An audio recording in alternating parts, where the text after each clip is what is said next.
evening and thanks for joining us this Thursday for KRHD News at 5. I'm Hallie Jones. Every first home game of the season is a big deal, and while we're 18 months into the pandemic, some local businesses and operations aren't back to where they once were. KRHD News reporter Hannah King shares hopes and struggles from a few places in our area as they prepare for mass crowds this weekend.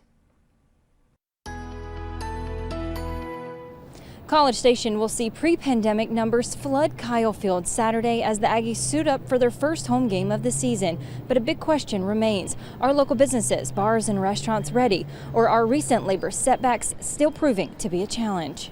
We're all working a little bit harder than maybe we used to, but we're hanging in there. Aggie Football returns this weekend. We are pumped. We're excited. We know the world is excited. Everybody's excited about coming back. We're a little nervous. We haven't seen those kinds of sales in, I guess, 2 years. And if you ask these business owners if their teams are ready, they'll say, well, we sure hope so. It's definitely going to be a new challenge, but we're hopefully ready for it. And even if Kent State is not a big-time opponent for the Aggies at A&M, it doesn't matter. You kind of expect a few less people, but with the pent-up demand and the Aggies poised to do so much good, I think people are just going to come out in droves.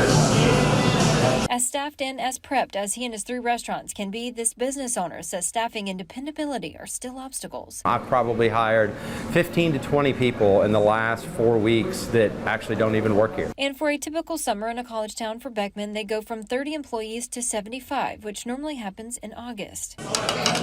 This year we were a lot more proactive. We started in July. It's taken much longer. I would say you hire roughly 10 people to get 1 to 2 people that are going to stay and add and contribute to the business. We typically will have about 10 to 12 people staffed per shift. Once the game starts, obviously it's about 4 people.